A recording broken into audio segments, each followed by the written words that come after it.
Assalamualaikum. Selamat siang. Mungkin ada yang Selamat terlambat ya. iya, Bu. Oke, kita mulai aja ya sambil nunggu yang lain join. Oke, jadi ini adalah materi terakhir di kuliah Nanoteknologi Pertanian dan Pemrosesan Makanan. Jadi untuk yang minggu lalu kalian sudah belajar tentang keamanan dan kualitas makanan. Sekarang kita akan mempelajari tentang toksikologi nanomaterial di bidang pertanian dan pemrosesan makanan. Jadi ini adalah outline yang akan kita pelajari hari ini. Yang pertama ada food forensik. Jadi forensik itu nggak cuma digunakan dalam bidang kriminal ataupun untuk mendeteksi sesuatu, mengidentifikasi ya. Di sini juga proses untuk mengidentifikasi sesuatu di industri pangan juga dinamakan sebagai food forensik. Di sini kita akan belajar tentang sejarah perkembangan dari food adulteration, jadi pemalsuan makanan. Kemudian ada food fraud, ini sebetulnya kalau kalian translate, adulteration sama food fraud ini sama-sama pemalsuan makanan.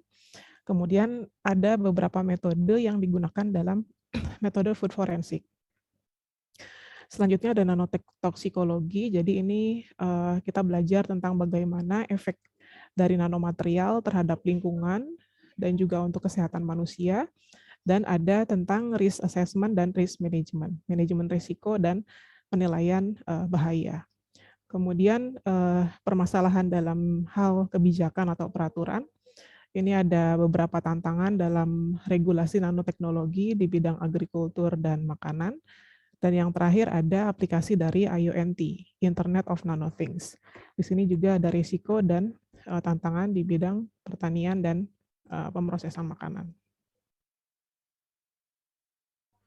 Oke, berbicara tentang nanotoksikologi, toksisitas nanomaterial di bidang agrikultur dan pemrosesan makanan, apakah semua hal ataupun nanomaterial yang digunakan dalam proses agrikultur ataupun industri pangan itu, apakah semuanya aman? Nah, kita lihat di sini peranan nanoteknologi di keamanan makanan dan juga inklusinya dalam supply chain makanan itu memiliki beberapa keuntungan, yaitu teknologi ini bersifat cepat, kemudian bisa dipercaya, on-site, real-time, juga cost efektif. Dia efisien ya cost-nya untuk mendeteksi konsentrasi yang sangat kecil dari berbagai macam kontaminan, baik kontaminan kimia maupun biologi yang ada di makanan. Kemudian perkembangan dari berbagai macam material yang digunakan dalam industri pangan. Misalnya termasuk di dalamnya ada packaging yang berfungsi untuk meningkatkan kualitas dari makanannya itu sendiri, dan juga untuk memastikan bahwa produk-produk makanan itu bisa di-tracking dan di-tracing. Nah, ini adalah tipe-tipe kontaminan yang ada di makanan. Jadi tipe kontaminan makanan itu ada tipe fisik, kemudian tipe kimia, dan ada tipe biologi. Tipe fisik itu artinya kita menemukan kontaminan secara fisik, itu ada di makanan tersebut. Dan itu biasanya terlihat secara visual ya. Jadi misalnya ada rambut ataupun ada fiber, serat, kemudian ada potongan-potongan dari tanaman, ada juga pecahan-pecahan dari plastik, logam, kemudian gelas ataupun ada batu misalnya. Kemudian untuk kontaminan yang bersifat kimia, itu ada senyawa-senyawa, misalnya ada agrochemical, kemudian polutan dari industri dan lingkungan, kemudian ada senyawa chemical yang berbahaya yang merupakan byproduct, kemudian ada juga food additive, zat tambahan makanan yang memang sengaja ditambahkan ke dalam makanan gitu ya. Kemudian untuk kontaminan biologi itu ada toksik yang toksin yang dihasilkan oleh mikroorganisme, misalnya oleh jamur, yaitu ada aflatoksin dan okratoksin. Kemudian ada bakteri patogen yang mencemari makanan, misalnya seperti dari spesies E. coli, kemudian Salmonella, Staphylococcus, Listeria, dan Bacillus. Kemudian ada juga tipe yang adulteran, dia yang senyawa-senyawa palsu. Oke, kita masuk ke food forensik. Jadi seiring dengan bertambahnya produksi makanan dan juga potensi dari pasar, maka bahaya dari adanya pemalsuan makanan ini semakin meningkat. Nah, karena pemalsuan makanan ini semakin meningkat, maka kita harus tahu dari mana sih asal-usulnya makanan ini, kemudian senyawa apa yang dipalsukan, ataupun kontaminan apa yang ada di makanan ini, kita bisa investigasi dengan menggunakan metode yang namanya adalah food forensik. Jadi sama seperti forensik yang sudah kita kenal misalnya di bidang kriminal gitu ya, forensik di makanan ini prosesnya itu kurang lebih sama. Di mana tujuannya adalah untuk verifikasi dari sifat-sifat makanan berdasarkan pada label yang ada di produknya. Jadi kalau kita beli makanan, di labelnya itu ada tertulis misalnya ingredients-nya apa, A, B, C, dan seterusnya, itu kita bisa konfirmasi dengan cara food forensik ini. Kemudian food forensik ini juga bisa menemukan adanya zat-zat yang bersifat pemalsuan yang ada di makanan tersebut. Nah, sedangkan kalau autentikasi itu artinya adalah evaluasi dari distribusi satu ataupun lebih grup variabel, di mana referensinya itu ada dari geografiknya, kemudian ada dari varietas tanaman ataupun hewan, kemudian metode dari produksinya, kemudian ada traceability dari foodstuff-nya, gitu ya. Kemudian kita harus paham bahwa autentikasi itu tidak sama dengan traceability. Jadi minggu lalu kalian sudah belajar tentang tracking dan tracing. Di sini ada autentikasi dan traceability itu artinya tidak sama ya, dia tidak sinonim. Jadi kalau suatu produk makanan itu bisa diautentikasi, artinya makanan itu asli, memang apa yang tertera di label itu sama dengan produk makanannya, tapi dia belum tentu bisa di-tracing, gitu ya. Nah, di sini kita lihat tentang proses food forensik itu seperti apa. Itu proses dari kebun sampai tersaji di piring kita. Whether you buy from a brand because of its reputation for quality or where it comes from, you expect brands to deliver on their promises. However, with so many brands promising us so many things on their labels, we know how confusing it can be. We at Oratane scientifically put these products to the test, using forensic science to help you buy with trust and confidence. Oratane ensures that products are genuine by scientifically tracing the product back to its origin. From people, to plants, to animals, everything is a product of its environment. Or more specifically, a product of the many chemical elements that make up that environment. And this is what we measure, using the raw data to create a natural chemical fingerprint for each product. Products can then be scientifically tested anywhere in the world to verify if where they claim to be from is true. When you see your favourite brands using Oratane, it means they are going above and beyond to protect the integrity of their product. We've partnered with Silver Fern Farms to test and audit their grass-fed beef, lamb and venison products all the way from the farms in New Zealand through to the stores and restaurants you purchase them in, so you can enjoy your meal with the confidence that it is 100% made of New Zealand.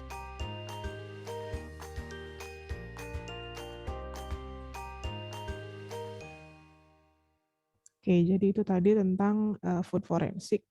Mungkin ada yang masih bingung nggak, sebetulnya apa sih bedanya food forensik sama traceability itu? Kan tadi dibilangnya tidak sinonim ya. From the farms in New Zealand. Ini, authentication sama traceability itu dia tidak sama. Ada yang mau berpendapat nggak dia nggak samanya di apanya gitu? Yufa barangkali mau berpendapat? Dia perbedaannya apa ya antara autentikasi sama traceability?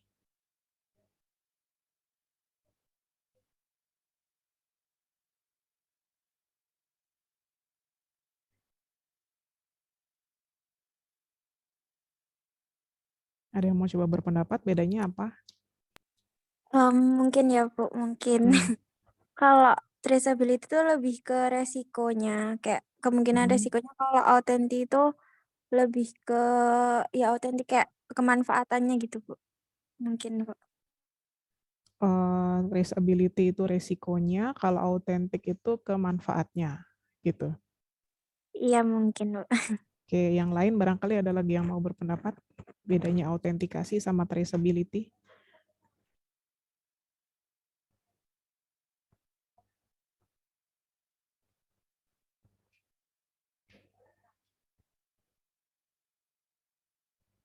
Ada lagi yang mau berpendapat?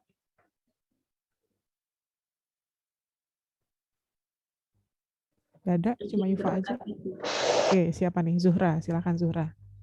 Mungkin kalau sepemahaman saya, autentifikasi itu lebih kayak autentikasi ya. Berarti kandungan dalam makanannya itu, Bu, yang diteliti secara langsung. Kalau misalkan traceability itu mungkin lebih ke pemrosesan makanannya, apakah sudah benar atau belum.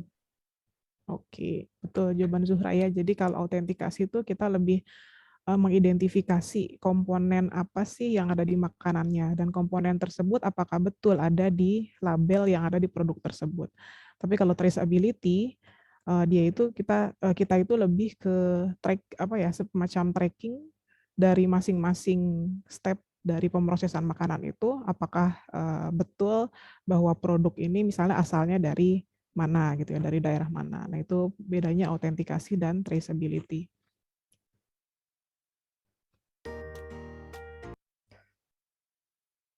Oke, ini sejarah perkembangan dari food adulteration. Jadi berawal dari zaman kerajaan Romawi, di situ mulai ada food spoilage, jadi makanan itu tercemar selama proses transportasi dan juga penyimpanan.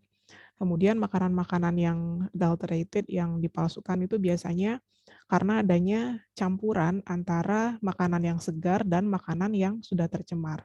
Kemudian ada juga yang penambahan zat pewarna dengan menggunakan lokal produk.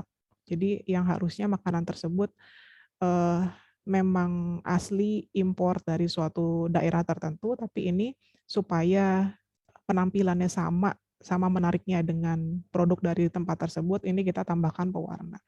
Dan ini sebetulnya food adulteration, pemalsuan makanan itu sudah ada dari sejak zaman Romawi kuno. Kemudian berlanjut ke Middle Age, di sini ada hukum yang menyatakan bahwa siapa yang memalsukan makanan itu bisa dihukum secara brutal. Nah, ini salah satu contohnya adalah dengan penambahan dari pokewid. Pokewid ini dia bersifat sangat beracun. Kemudian berlanjut di tahun 1820, di mana ada seorang kemis Jerman yang namanya Frederick Ackum. Dia adalah orang pertama, pionir yang melakukan proses autentikasi dari suatu makanan. Kemudian Hill Hassall melanjutkan bahwa dia adalah orang yang pertama yang mengaplikasikan proses mikroskopi untuk mendeteksi adanya senyawa cikory di kopi. Nah, semenjak saat itu, metode mikroskopi ini digunakan untuk mengidentifikasi adanya senyawa-senyawa palsu yang ada di makanan. Kemudian berlanjut dari tahun 1800-an sampai dengan sekarang itu rata-rata adalah tentang perkembangan dari regulasi yang ada di setiap negara. Jadi misalnya adanya hukum tentang Food Adulteration Act, kemudian tentang bagaimana cara metode-metode analisisnya, kemudian dan lain sebagainya, sampai ke saat ini sifatnya adalah pembaruan dari kebijakan-kebijakan tentang pemalsuan makanan. Oke, selanjutnya kita masuk ke food fraud. Jadi berdasarkan European Commission bahwa food fraud itu memang suatu proses yang secara disengaja mengganti, menambah, merusak, ataupun memperbaiki ataupun mengubah tampilan dari makanan. Nggak cuma tampilannya, tapi juga komposisinya ataupun packagingnya, gitu ya. Yang tujuannya adalah menarik konsumen supaya daya jualnya menjadi lebih tinggi. Nah, sebetulnya ini adalah suatu proses yang bertolak belakang atau melanggar dari EU Food Law ini. Jadi ada 3 strategi primer yang biasanya digunakan oleh industri pangan yang sebetulnya termasuk ke dalam pemalsuan makanan. Yang pertama adalah adulteration ini. Jadi ini sangat sulit untuk mendeteksi apakah memang di makanan tersebut ada senyawa-senyawa adulterants, karena sifatnya itu sangat mirip dengan produk yang aslinya. Jadi misalnya contoh produk yang biasanya ditambahkan adulterants itu adalah extra virgin olive oil ya, itu biasanya dicampur dengan minyak lain, misalnya minyak sayur, ataupun produk-produk dari jus buah gitu. Kemudian strategi yang kedua ada sophistication. Jadi adanya variasi dari food product, composition di mana dia menambahkan suatu senyawa tambahan lain secara eksternal, tapi dia masih unauthorized. Jadi masih, kalau ibaratnya mungkin kalau di Indonesia misalnya senyawa tersebut itu belum terdaftar di BP POM gitu ya. Nah, ini adalah termasuk salah satu strategi di sophistication. Kemudian ada counterfeiting. Ini adalah penggantian produk-produk makanan dengan sesuatu yang similar, yang mirip dan juga memiliki harga yang jauh lebih murah. Oke, untuk berbagai macam kasus dari food fraud ini bisa dideskripsikan ke dalam strategi yang ada di bawah ini. Jadi yang ini, yang tadi seperti saya jelaskan tentang extra virgin olive oil, itu adanya pencampuran secara parsial ataupun secara keseluruhan dari suatu produk. Dia mirip tetapi secara harga dia jauh lebih murah. Jadi contohnya tadi orange juice, dia dicampur dengan apple juice ataupun kayak olive oil itu dicampur dengan minyak sayur biasa. Ini adalah strateginya. Kemudian yang kedua, false geographic provenance. Jadi kita tahu misalnya apel Jepang itu tampilannya menarik gitu ya, besar, segar. Nah, kemudian suatu industri makanan di suatu negara lain itu melabeli makanan tersebut dengan apel misalnya dari Jepang gitu. Padahal itu kan produk dari negara lain gitu ya. Nah, ini yang dinamakan dengan false geographic. Kenapa? Karena memang produk makanan dari daerah tertentu ataupun negara tertentu itu dia lebih atraktif, lebih menarik. Sehingga orang akan mengklaim bahwa produknya itu berasal dari negara tersebut. Kemudian strategi yang ketiga itu ada false declaration of the process. Jadi misalnya suatu makanan itu berlabel organik tapi ternyata diprosesnya secara konvensional gitu. Kemudian ada lagi processes not allowed. Jadi dengan menggunakan senyawa aditif tambahan ke jus buah-buahan untuk meningkatkan rasa. Jadi misalnya si gulanya ini dia belum memiliki izin tetapi ditambahkan ke dalam produk minuman gitu. Kemudian yang terakhir adanya microbial food spoilage dan contamination. Adanya kontaminasi dari bakteri-bakteri patogen. Nah, kemudian kita masuk ke metode yang digunakan dalam proses food forensik. Jadi ini ada beberapa metode. Yang pertama ada dengan menggunakan teknik kromatografi, di mana di sini ada GC, kemudian ada HPLC, kemudian ada untuk deteksi asam amino dan asam organik, kemudian deteksi senyawa fenolik, dan deteksi analit dari sesuatu yang soluble dalam lipid. Kemudian metode yang kedua adalah metode spektroskopik. Untuk proses food autentikasi, kita pakai UV-VIS dan NMR. Kemudian ada juga stable isotope analysis. Ini menggunakan isotop ratio mass spectrometry dan juga site-specific natural isotope fraksionasi NMR spektroskopi. Kemudian menggunakan metode enzim. Enzim ini biasanya digunakan dalam proses ELISA. ELISA adalah enzyme link immunoassay. Dia untuk mendeteksi dalam produk daging gitu ya, apakah produknya memang asli dari negara tertentu atau bukan. Kemudian juga untuk mendeteksi adanya kontaminasi, misalnya obat-obatan, kemudian hormon, pestisida, mikotoksin, dan lain sebagainya. Kemudian ada juga DNA-based food analysis. Ada PCR, ada SNP, ada RFLP. Nah, di sini ada food autentikasi dari daging, sehingga kita bisa membedakan yang mana daging ini berasal dari negara tertentu ataupun ras tertentu gitu ya. Ataupun di sini bisa untuk membedakan yang mana beras basmati yang asli, yang murni, ataupun yang hybrid, yang sudah hasil persilangan. Kemudian ada juga untuk membedakan teh yang sifatnya premium. Kemudian ada juga untuk identifikasi dari daerah tertentu dari produk cold press olive oil, minyak zaitun ya. Oke, sampai di sini ada yang mau ditanyakan nggak tentang food forensik? Izin bertanya Bu, yang bagian food fraud tadi. Ya. Sebelum. Yang adulteration sama apa ya tadi Bu yang ketiga di slide sebelumnya Bu? Yang mana? Yang food fraud, Bu. Food fraud ini. Oh iya, itu. Adulteration sama counterfeiting itu bedanya apa, Bu? Kan tadi sama-sama menambahkan zat yang mirip ya, Bu. Sebetulnya sih prinsipnya sama ya, adulteration sama counterfeiting itu sama-sama dipalsuin gitu ya. Kalau yang misalnya kalau yang contoh adulteration itu kan yang extra virgin oil di mana dia dioplos gitu kan, yang oil asli dengan minyak sayur gitu dioplos. Kalau counterfeiting itu disubstitusi produknya dengan produk yang sifatnya itu sama ataupun less expensive. Seperti itu sih. Tapi ya dia sama-sama food fraud, sama-sama bukan makanan asli gitu.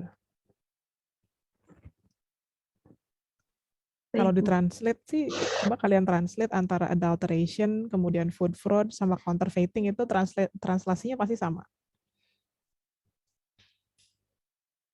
Sebenarnya kan yang counterfeiting tuh yang harusnya mahal tapi dikasih yang murah gitu nggak sih, Bu? Iya, Kalau benar. adulteration tuh di dipakai yang lain gitu sih, Bu, biar nggak terlalu mahal sih, mungkin kayak gitu. Iya sih.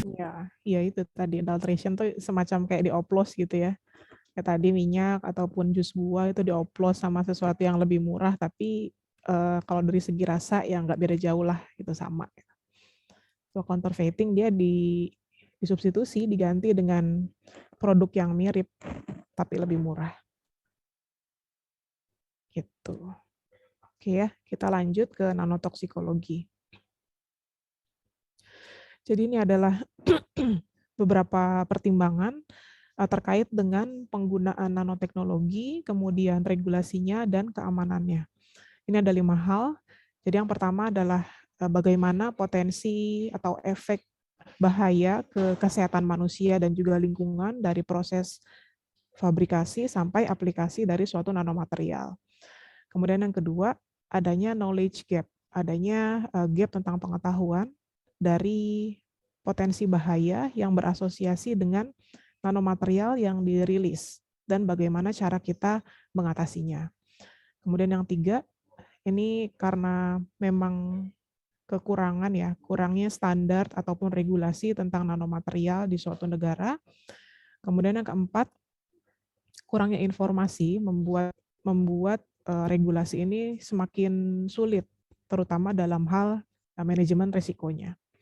Kemudian yang kelima, bahwa semua stakeholder itu harus bisa mengatasi berbagai macam risiko yang mungkin terjadi. Jadi nanotoksikologi itu berhubungan dengan efek dan juga potensi bahaya dari suatu nanopartikel atau nanomaterial. Prediksi dari toksisitas nanopartikel itu bergantung pada pemahaman dari faktor-faktor apa saja dan bagaimana sifat sehingga bisa mengetahui bagaimana toksisitas dari material tersebut. Kemudian ada beberapa faktor yang mempengaruhi, yaitu dari bioavailability-nya, kemudian kelarutan, biopersisten, sifat adsorpsi, akumulasi, dan cara berinteraksi dengan tubuh manusia ataupun lingkungan. Nah, ini yang akan menentukan bagaimana fate, nasib ataupun efek dari nanomaterial tersebut. Oleh karena itu, kita harus tahu nih bagaimana risikonya sebelum kita menggunakan nanomaterial, terutama nanomaterial yang memang digunakan untuk produk pangan. Dan juga selain itu kita juga harus memperhatikan bagaimana biayanya, biaya untuk mengatasi jika memang ada risiko yang muncul akibat pengaplikasian itu. Jadi nanotoxicity mekanismenya itu kan kalian sudah belajar juga ya kenapa suatu nanomaterial itu punya toksisitas, karena dia ukurannya lebih kecil, jadi dia bisa lebih berbahaya karena adanya mekanisme ini.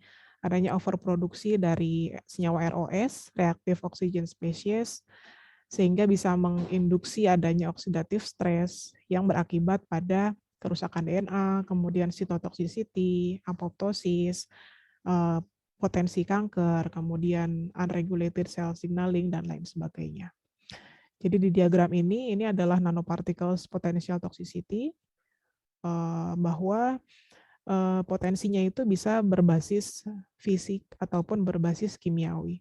Kalau berbasis fisik itu karena nanomaterial tersebut memiliki hal-hal tertentu, misalnya kayak ukurannya, kemudian bentuk, komposisi, sedangkan kalau yang basis kimianya itu karena adanya generasi dari ROS, kemudian bagaimana toksisitas dari metal ion, kemudian deformasi dari protein, dia juga bisa menghasilkan lipid peroksidasi dan juga bagaimana efek sinergistiknya. Nah, yang kita akan bahas yang pertama adalah potensial toxicity dengan basis fisika. Tadi kan ada ukuran, bentuk, dan komposisi ya. Jadi kita tahu bahwa nanopartikel itu toksisitasnya dia akan meningkat seiring dengan reduksi dari ukuran partikel. Artinya semakin kecil partikelnya, maka dia memiliki potensi toksisitas yang semakin besar. Jadi sebagai contoh, misalnya ada AUNP, nanopartikel emas, dia yang ukurannya 1-2 nanometer, itu memiliki sifat yang sangat toksik dan sangat mudah untuk penetrasi ke dalam nukleus dan sitoplasma. Beda sama nanopartikel yang ukurannya 50-100. Dia itu sifatnya nggak toksik dan juga dia tidak bisa masuk ke dalam sel. Kemudian bentuk. Bentuk juga memiliki peranan yang penting untuk menentukan toksisitas dari suatu material. Contohnya nanopartikel silver yang bentuknya bulat itu dia less toxic, tidak begitu toksik dibandingkan dengan yang bentuknya nanoplates. Kemudian ada juga gold nanorod yang bentuknya batang, itu dia lebih toksik kalau dibandingkan dengan yang bentuknya bulat ataupun yang cube. Jadi ini dari segi ukuran, bentuk, kemudian bagaimana dengan komposisi. Nah, komposisinya itu juga akan mengubah sifat kristalinitas dan juga berpengaruh terhadap uptake selularnya. Jadi nanopartikel dari komposisi yang berbeda itu bisa menghasilkan level respon intraseluler yang berbeda juga. Nah, perubahan dari ukuran ataupun bentuk dari nanopartikel ini bisa menyebabkan perubahan luas permukaan dan sifat-sifat lainnya, sehingga dia akan berefek terhadap sifat sitotoksisitasnya. Karena adanya muatan di permukaan, biasanya nanomaterial dengan muatan yang positif itu dia lebih toksik jika dibandingkan dengan nanomaterial yang muatannya negatif ataupun netral. Nah, karakterisasi dari nanopartikel itu menjadi suatu hal yang penting terhadap toksisitasnya karena akan berpengaruh, karena akan sangat tergantung terhadap sifat dari nanomaterialnya itu sendiri. Oke, selanjutnya kita bahas tentang potensi bahaya yang ada di lingkungan. Jadi transformasi lingkungan dari nanomaterial itu bisa berupa fisik, kimia, dan biologi. Kalau fisik itu biasanya terjadi aglomerasi ya, adanya penggumpalan, ataupun disolusi, adanya pelarutan.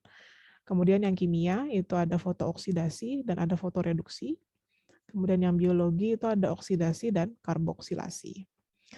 Nah, sifat dari nanopartikel, persistensinya, distribusinya, kemudian bioavailability ataupun biouptake, reaktivitasnya, toksisitasnya di lingkungan itu biasanya tergantung pada beberapa hal. Di antaranya ada tadi sifat fisiknya ya, sifat fisik dan kimianya seperti tadi ukuran, bentuk, komposisi gitu ya.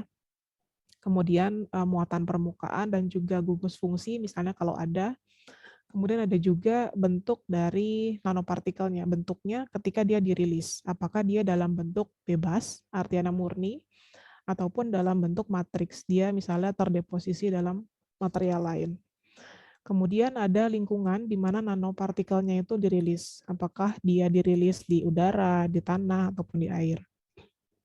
Kemudian bagaimana interaksi nanopartikel tersebut dengan komponen biotik dan abiotik yang ada di lingkungan sekitarnya. Nah, nanopartikel itu sendiri di lingkungan kan dia memiliki beberapa fase ya dalam siklus hidupnya. Misalnya mulai dari proses pembuatannya di pabrik misalnya, di sini kemudian ditransportasi, kemudian di processing, ada juga ditransportasi ke finish produknya, ke produk akhirnya, sampai ke konsumsi oleh manusia. Dan yang terakhir adalah di tahapan disposal atau recycling, di tahapan pembuangan ataupun di recycle-nya. Jadi semuanya itu semua tahapan dari pembentukan nanopartikel sampai ke konsumsi, sampai ke pembuangan itu semuanya memiliki potensi bahaya terhadap lingkungan. Nah, potensi bahaya terhadap lingkungannya itu bisa disimpulkan di beberapa hal ini. Jadi, meningkatnya permintaan energi sebagai konsekuensi dari permintaan energi yang tinggi, terutama dalam hal sintesis nanopartikel ya. Berarti ini adalah efek terhadap penggunaan energi di proses produksi. Kemudian yang kedua ada exposure-nya, pendedahan terhadap senyawa-senyawa toksik ke lingkungan. Kemudian bagaimana proses recycling dari suatu nanomaterial itu apakah mungkin ataupun tidak mungkin. Itu proses recyclingnya sejauh ini dinyatakan masih low, dia masih rendah. Kemudian untuk informasinya juga kita masih kekurangan informasi ya, karena datanya masih sedikit, terutama yang terkait dengan efek terhadap lingkungannya. Dan juga untuk orang-orang yang memang terlibat di nanoteknologi ini, pengetahuannya masih rendah ya. Sehingga kita membutuhkan tenaga-tenaga pekerja yang profesional dan memang memahami potensi bahaya dari nanomaterial ini. Nah, oleh karena itu untuk mengkategorikan bahwa nanomaterial itu aman atau tidak, maka kita memerlukan investigasi yang mendetail. Terutama kita harus menentukan seberapa besar sih dosisnya yang aman untuk digunakan di suatu proses. Misalnya apakah di bidang agrikultur ataupun terutama di makanan ya yang langsung masuk ke dalam tubuh gitu. Kita harus tahu dosis yang aman itu seperti apa. Kemudian level threshold-nya itu bagaimana, dan kita harus memahami bagaimana nasib dan perilaku dari nanomaterial itu setelah ada di lingkungan. Nah, ini salah satu contoh dari nanomaterial yang digunakan di bidang pertanian ya, agrochemicals. Di agrochemicals itu kan dia sangat penting ya untuk sektor agrikultur pertanian. Misalnya kita menggunakan nanofertilizer.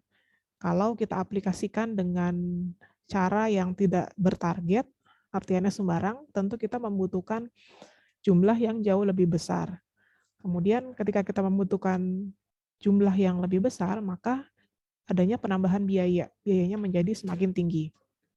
Selain itu juga efek bahayanya, efek toksisitasnya ke lingkungan dan tanamannya juga akan semakin meningkat. Dan ketika dia sudah ada di tanaman, apalagi tanaman-tanaman yang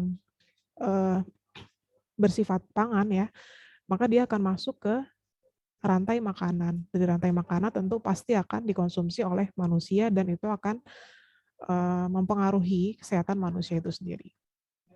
Nah, beda halnya kalau kita memang menggunakan suatu nanomaterial agrochemical ini dalam suatu cara yang bertarget. Artinya kita tahu dosis yang tepat itu segimana. Kita tahu dosis segitu tuh dia efisien loh untuk menumbuhkan tanaman. Kemudian kalau kita tahu dosisnya yang tepat, maka potensi dari toksisitasnya itu bisa jadi lebih rendah ataupun tidak ada potensial toksisitas sama sekali. Jadi potensinya ke tanaman ataupun ke lahan tanah itu akan jauh lebih rendah ataupun tidak ada. Kemudian cost-nya, biayanya baik untuk produksi maupun biaya untuk mengatasi bahaya tersebut akan jauh lebih rendah. Nah, oleh karena itu kita harus tahu nih apa saja bagaimana uptake dari nanopartikel, kemudian translokasi, akumulasi, level dari exposure-nya, interaksinya dengan chemical lain misalnya.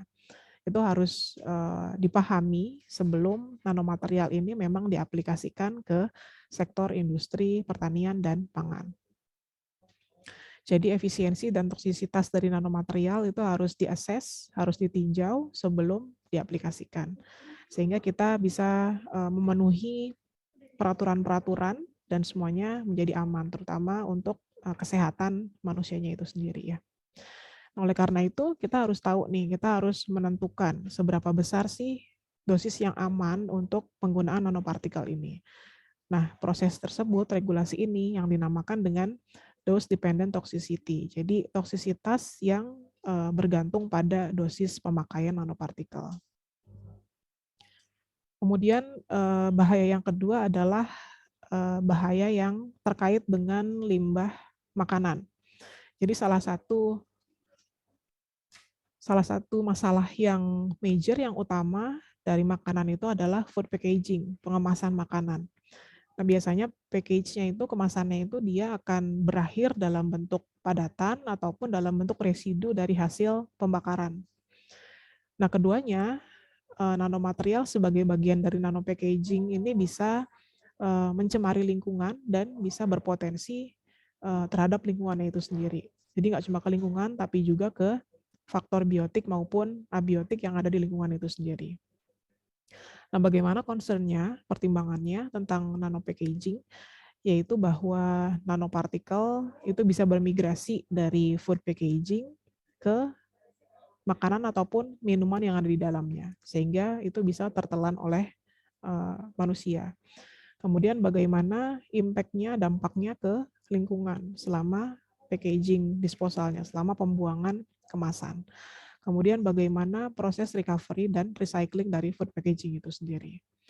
Nah, untuk efek dari toksisitas packaging ini memang masih sangat sedikit ya, masih sangat kurang, terutama setelah dibuang ke landfill ataupun ke pembakaran, dan juga bagaimana proses recyclingnya. Ini masih sangat rendah datanya.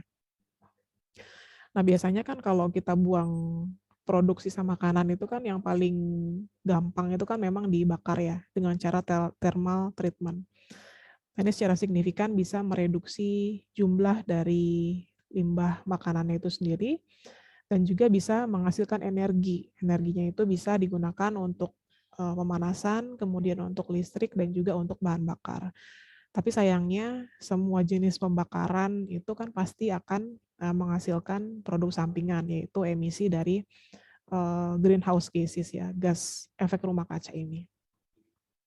Kemudian pertanyaan-pertanyaan yang masih berkaitan dengan recycling dari nanomaterial itu sendiri, apakah nanomaterial ini sebetulnya bisa di-recycle, atau apakah proses recycle teknologi ini itu bisa diaplikasikan ke nanomaterial. Sampai saat ini masih menjadi pertanyaan yang belum terpecahkan ya.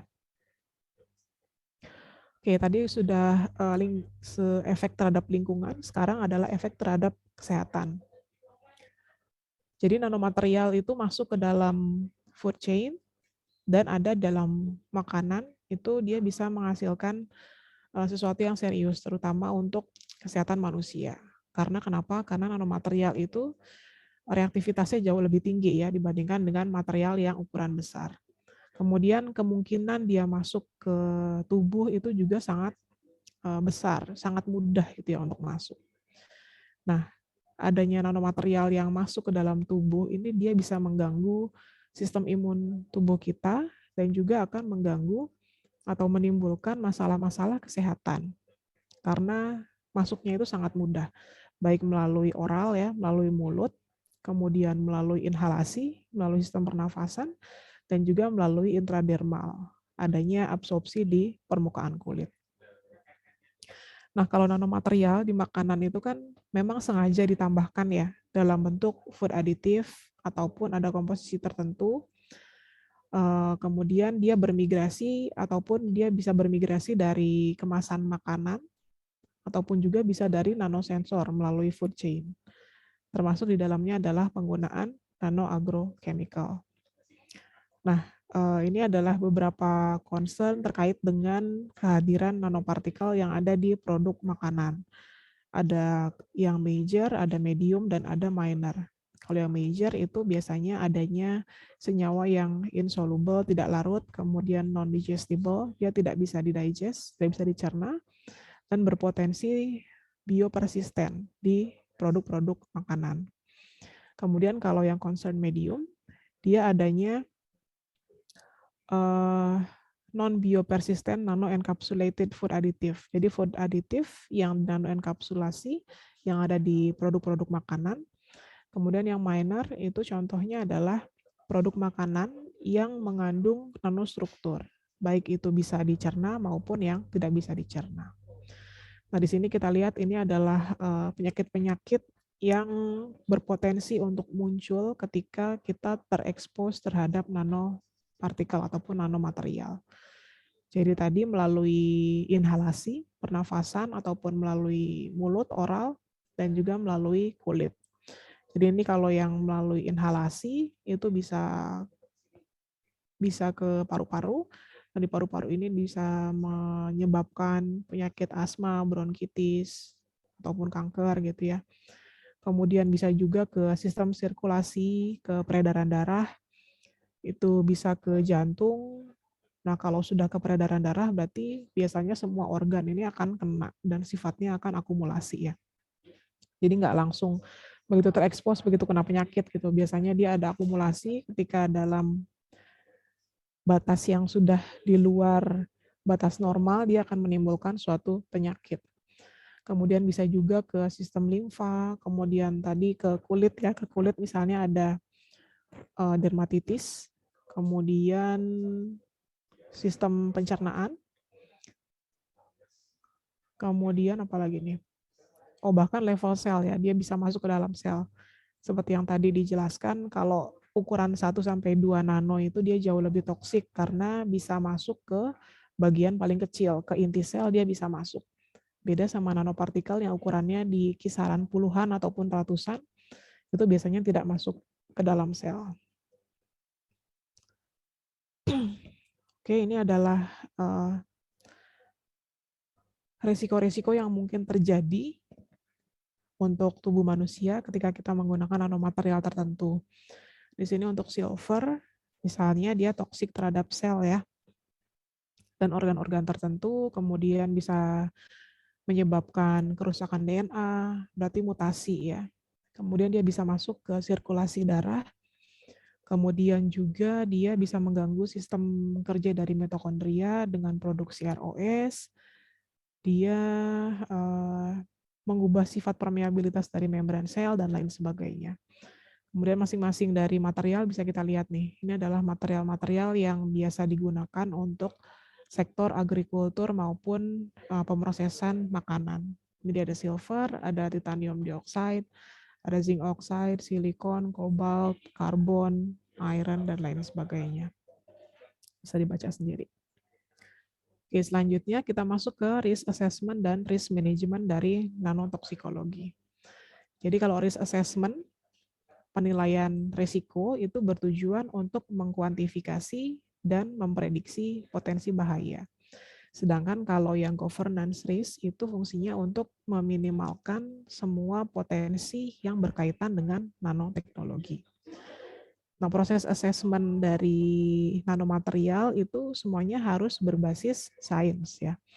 Di antaranya tahapannya misalnya untuk deteksi dan kuantifikasi nanomaterial di lingkungan dan juga di matriks biologi. Kemudian toksikologinya itu seperti apa, kemudian ekstrapolasi. Jadi kita bisa memprediksi toksisitas suatu nanomaterial dengan menggunakan database yang sudah ada. Kemudian exposure dan toksikokinetik di dalam tubuh manusia, kemudian bagaimana perjalanan nanopartikel tersebut atau nanomaterial tersebut di lingkungan dan di tubuh manusia, kemudian dari proses transportnya, persisten, transformasi, dan bagaimana sustainability dan recyclability dari suatu nanomaterial. Jadi ini adalah risk assessment dan risk management. Ada referensi yang menyatakan bahwa risk assessment itu bagian dari risk management. Ada juga referensi yang menyatakan bahwa sebetulnya masing-masing itu berdiri sendiri, tetapi masih saling berkaitan. Nah, contohnya di gambar yang ini, di gambar yang lingkaran ini berdiri sendiri ya, tetapi saling berkaitan. Kenapa berdiri sendiri? Karena basisnya itu berbeda. Kalau yang risk assessment itu berbasis sains, seperti yang tadi dikatakan di sini, should be science-based. Tetapi kalau yang risk management ini berbasisnya adalah peraturan atau kebijakan. Tapi kalau di sini risk assessment itu adalah bagian dari risk management. Risk assessment itu sendiri terbagi menjadi 2 proses, ada risk analysis dan ada risk evaluation. Jadi analisisnya itu bagaimana cara mengidentifikasi potensi bahaya ataupun ancaman yang mungkin terjadi, kemudian apakah ada kejadian-kejadian berbahaya tertentu, kemudian bagaimana frekuensi dan konsekuensi dari risiko tersebut. Setelah itu kita bisa membuat gambaran tentang risiko yang mungkin terjadi itu seperti apa. Kemudian berlanjut ke evaluasi risiko. Di sini ada evaluasi dari risiko terhadap penerimaan dari kriteria tertentu, kemudian propose risk reducing measures. Jadi kita mempropose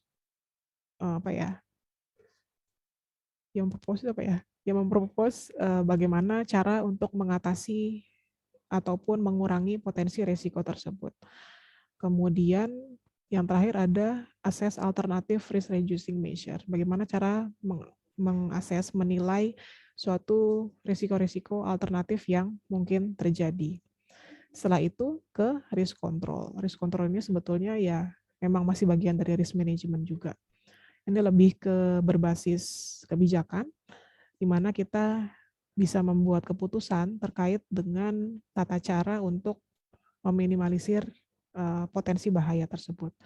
Kemudian bagaimana cara pengukurannya, kemudian bagaimana efek dari monitoringnya, dan efek dari komunikasinya. Nah, tadi kan risk assessment ya, sekarang risk management. Jadi risk management strategi itu berfungsi untuk mengeliminasi atau mengurangi exposure dan meminimalkan semua potensi bahaya yang terkait dengan nanomaterial selama proses life cycle-nya. Jadi mulai dari fabrikasi, manufacturing, sampai ke pembuangan di lingkungan. Strateginya itu meliputi pengembangan dan validasi prosedur untuk evaluasi potensi bahaya ke lingkungan ataupun ke manusia, kemudian pengembangan dan validasi testing prosedur, bagaimana cara metode testingnya, untuk melihat seberapa toksik sih nanomaterial tersebut, dan pengembangan dan validasi model untuk memprediksi potensi bahaya yang mungkin terjadi di masa depan terhadap lingkungan maupun ke kesehatan manusia. Nah, cara yang paling baik untuk mencegah potensi bahaya itu adalah dengan cara pendekatan safety by design, keamanan oleh desain ya. Ini untuk mereduksi bahaya selama proses desain dan juga manufacturing dari proses yang berkaitan dengan nanomaterial. Jadi safety by design ini dia memungkinkan untuk mengatasi potensi-potensi bahaya dari suatu produk nanomaterial dibandingkan dengan bagaimana cara kita mengatasinya. Jadi kita lebih ke pencegahan ya.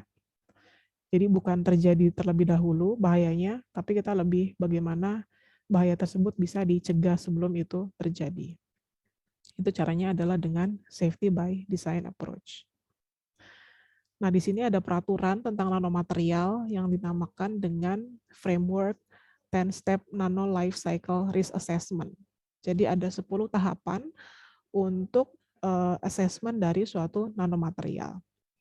Tahapannya yang pertama adalah product life cycle description. Kita membuat deskripsi dari life cycle nanomaterialnya. Jadi mulai dari proses manufacturing, kemudian proses transport, kemudian konsumsi ke manusia, kemudian sampai ke pembuangan, itu kita harus deskripsikan, itu ada di tahapan pertama. Kemudian yang kedua adalah identifikasi dari material dan assessment dari potensi-potensi yang mungkin muncul.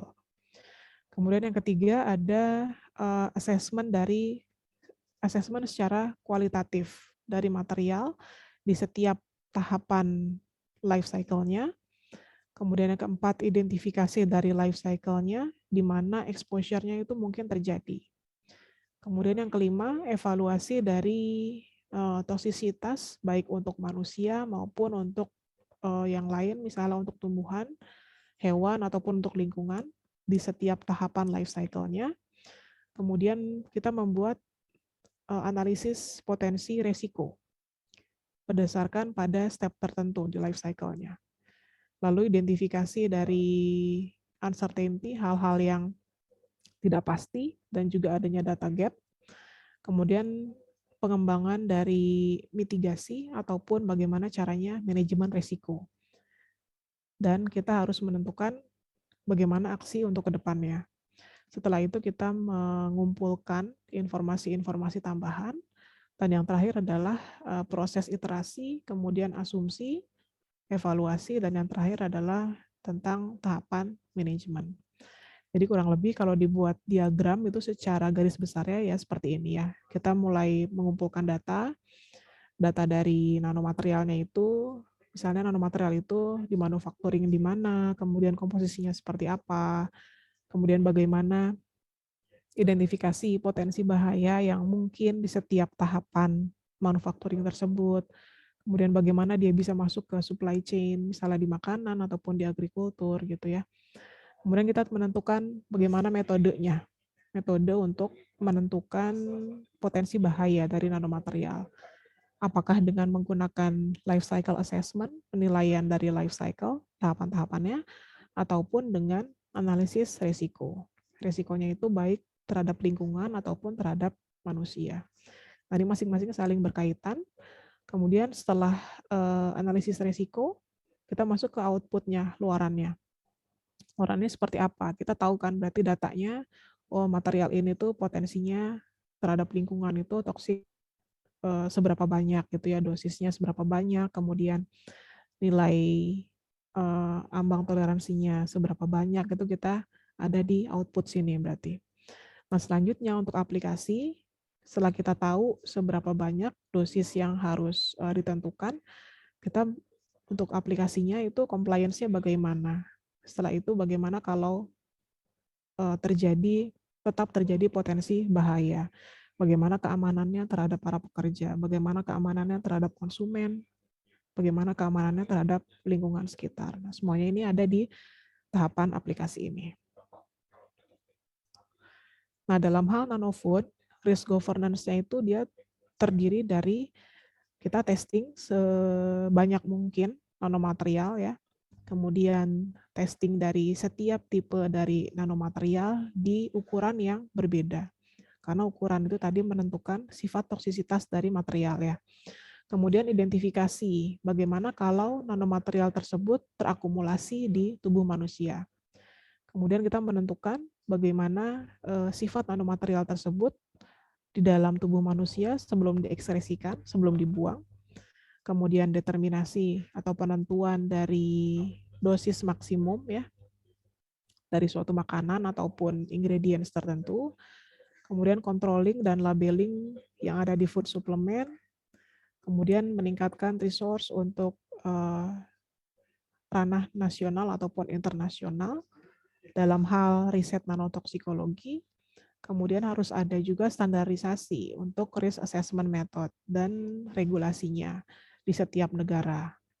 Kemudian setelah itu harus ada labeling ya, penamaan yang sesuai dengan produk nanofood tertentu.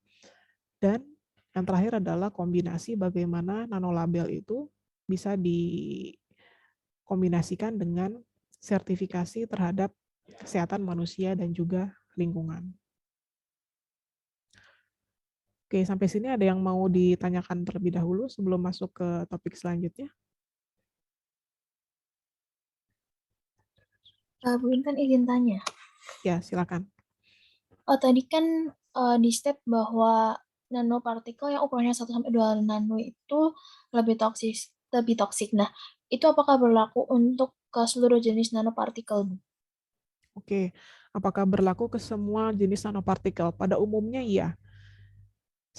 Semakin kecil nanopartikel apapun itu, mau logam oksida, mau karbon, mau apa lagi ya, organik misalnya, itu memang semakin kecil tuh pasti sifat toksisitasnya akan semakin bahaya, semakin besar.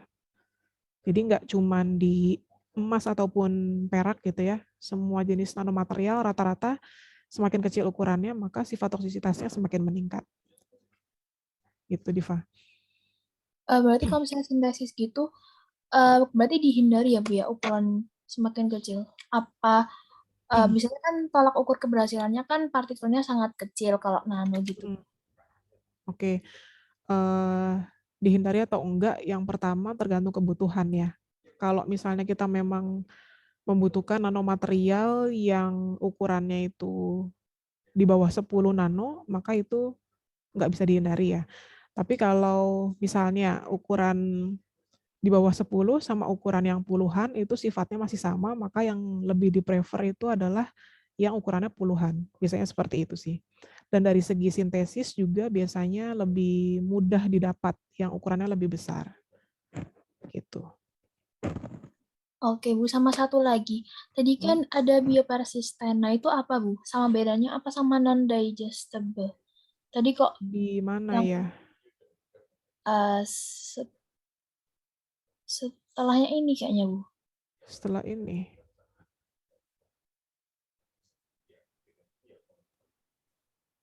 Mana Yang di ya? poin-poin gitu. Yang ada gambar manusianya Bu. Oh, ini. Iya itu Bu. Tadi kan yang Bu Inan sebutin di minor concern itu kan either digested or non-digested gitu Bu. Nah, apakah sama kayak non-biopersistent? Kalau yang digested ataupun non-digested itu kan berarti yang bisa dicerna ya. Berarti dia sifatnya atau lokasinya hanya di sistem pencernaan. Kalau biopersisten itu lebih ke semua organ sih, nggak spesifik ke pencernaan aja, misalnya gitu. Oke, baik. Terima kasih, Bu. Oke, ada lagi? Oke, kita lanjut ke ini ya, permasalahan tentang regulasi dalam bidang nanoteknologi. Jadi ini adalah gambaran representasi dari aktivitas regulasi untuk nanoteknologi yang digunakan di sektor agrikultur dan makanan. Jadi ketika suatu nanomaterial itu diproduksi, itu kan pasti di testing ya, dites terlebih dahulu, kemudian divalidasi. Setelah divalidasi, berarti dia termasuk ke dalam validated, dia sudah terukur gitu ya. Setelah dia tahu bahwa produk ini tervalidasi, maka dilakukanlah akreditasi oleh suatu badan ataupun lembaga. Nah, setelah diakreditasi, maka dia akan dilabelkan sebagai GRAS. GRAS itu adalah Generally Recognized as Safe. Jadi dia akan dilabeli sebagai material yang memang aman untuk dipakai ataupun dikonsumsi. Nah, ini adalah contoh dari status regulatori yang bisa digunakan dalam nanomaterial. Jadi ini ada berbagai macam nanopartikel, kemudian ini status regulatorinya. Sebagai contoh misalnya nanopartikel silver. Dia secara peraturan dia tidak direkomendasikan. Artinya mungkin tidak ada ataupun harus berada dalam jumlah yang sangat sedikit di makanan. Nah, kemudian dia ditentukan nih, dosisnya itu berapa? Dosisnya itu adalah 0,05 mg per kilogram makanan. Jadi seperti ini. Dan lain sebagainya ini bisa kalian baca sendiri ya, tentang status regulasinya. Oke, yang terakhir tentang aplikasi dari IoT, Internet of Nanothings. Nah, sejak adanya Internet of Nanothings kan teknologi menjadi semakin mudah ya. Contohnya kalau di bidang agrikultur itu kita mengenal adanya modern farming, kemudian precision farming. Kita bisa mengontrol semua kondisi yang ada di kebun, semuanya berbasis internet. Jadi remote ya, dari kejauhan kita bisa mengatur, nggak mesti ada di kebun tersebut. Kemudian kalau ada di sektor industri pangan misalnya, IoT itu adanya di food supply chain, kemudian di pemrosesan makanan, di pengemasan makanan, di traceability, kemudian juga di sensor. Sensornya baik untuk makanan maupun untuk aktivitas agrikultur. Kemudian IoT di smart devices tentu semuanya ada ya. Nah, ini adalah tantangan-tantangan dari pengaplikasian IoT. Jadi yang pertama adalah permasalahan teknologi. Tentu karena ini berbasis internet, teknologi itu menjadi sangat penting ya, bahwa device itu sangat menunjang internet. Ini membutuhkan hardware yang mumpuni, kemudian identifikasi dari network objek, terus bagaimana komunikasinya, kemudian identifikasi dari permasalahan jaringan, terus kita juga membuat softwarenya gitu ya, data analisis, konsumsi energinya, kemudian bagaimana keamanan dan privasinya, standar regulasinya, dan lain sebagainya. Ini adalah permasalahan secara teknologi. Kemudian permasalahan di dalam hal big data dan analytics. Ini karena menggunakan dataset yang sangat kompleks, sehingga kita perlu memperhatikan satu persatu prosesnya. Misalnya kayak pengumpulan datanya itu seperti apa, pemrosesannya, kemudian sharing, penyimpanan, visualisasi, itu kan tentu tidak mudah ya. Karena semuanya membutuhkan baik orang yang kompeten di bidang analisis data ataupun hardware yang mumpuni untuk mengolah semua datanya. Kemudian yang ketiga adalah permasalahan di bidang security dan privacy. Ini bagaimana caranya kita bisa mengantarkan data yang tepat ke orang yang tepat, jadi supaya tidak disalahgunakan. Kemudian di sini bagaimana peran dari pemerintah. Jadi pemerintah itu memang seharusnya menyediakan infrastruktur, kemudian pendanaan, edukasi, implementasi dari berbagai macam standar ataupun regulasi yang terkait dengan pengembangan dan implementasi nanoteknologi dan juga IoT. Sehingga nanti permasalahan tentang security ataupun privacy itu bisa diatasi. Kemudian tantangan lain adalah dari faktor manusianya itu sendiri. Apakah ini akan memberikan manfaat terhadap masyarakat dan juga bisa diterima oleh konsumen. Kemudian dari segi investasi. Jadi selain internet itu memang berkembang sangat pesat ya, tapi akses terhadap internet itu memang tidak merata. Jadi tidak semua tempat, tidak semua daerah itu mendapatkan akses internet. Nah, ini juga membutuhkan investasi yang memang sangat besar, terutama di bidang infrastruktur, karena membutuhkan hardware yang mumpuni ya, teknologi yang mumpuni di semua daerah. Kemudian ada juga permasalahan dari regulasi dan standarisasi. Jadi karena kekurangan data yang terkait dengan database keamanan dari nanomaterial, terutama yang berkaitan dengan efek terhadap lingkungan ataupun kesehatan manusia itu masih sangat rendah. Sehingga untuk membuat suatu peraturan baru juga pertimbangannya itu sangat banyak. Oke, ini aja materi untuk hari ini. Ada lagi yang mau ditanyakan sebelum ke tugas?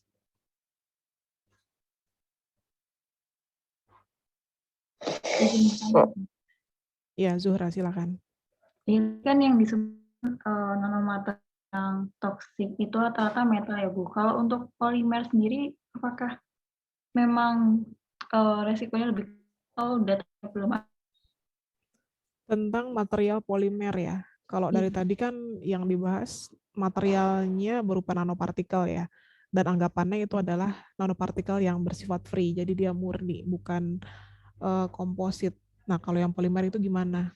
Nah, kalau dari segi ukuran, polimer itu kan tentu dia memiliki ukuran yang lebih besar dibandingkan nanopartikel ya. Karena polimer itu kan dia komposit, dia merupakan material gabungan. Jadi otomatis secara ukuran dan secara bentuk itu pasti lebih besar. Maka ini menurut saya ya, secara logika aja. Mungkin nanti kalian bisa cari lagi referensinya. Jadi kalau secara logika menurut saya kalau untuk polimer itu toksisitasnya dia lebih rendah dibandingkan dengan nanopartikel yang murni. Kenapa? Karena tadi ukurannya dia lebih besar dan bentuknya juga dia lebih apa ya? Lebih aman. Dia kan bentuknya karena dia itu komposit, dia itu material campuran. Jadi begitu Zuhra. Mungkin bisa dikonfirmasi lagi, bisa dicek lagi polimer itu toksisitasnya seperti apa, bisa cari lagi di referensi. Atau mungkin kalau misalnya dia memiliki sifat yang toksik itu karena dia ada sesuatu, karena kan dia campuran. Misalnya nanopartikel emas yang dideposisikan dalam karbon misalnya kayak gitu. Nah, itu ketika emasnya itu teroksidasi sehingga dia dalam bentuk ionik, gitu kan, tadi yang muatannya positif itu lebih berbahaya ya. Nah,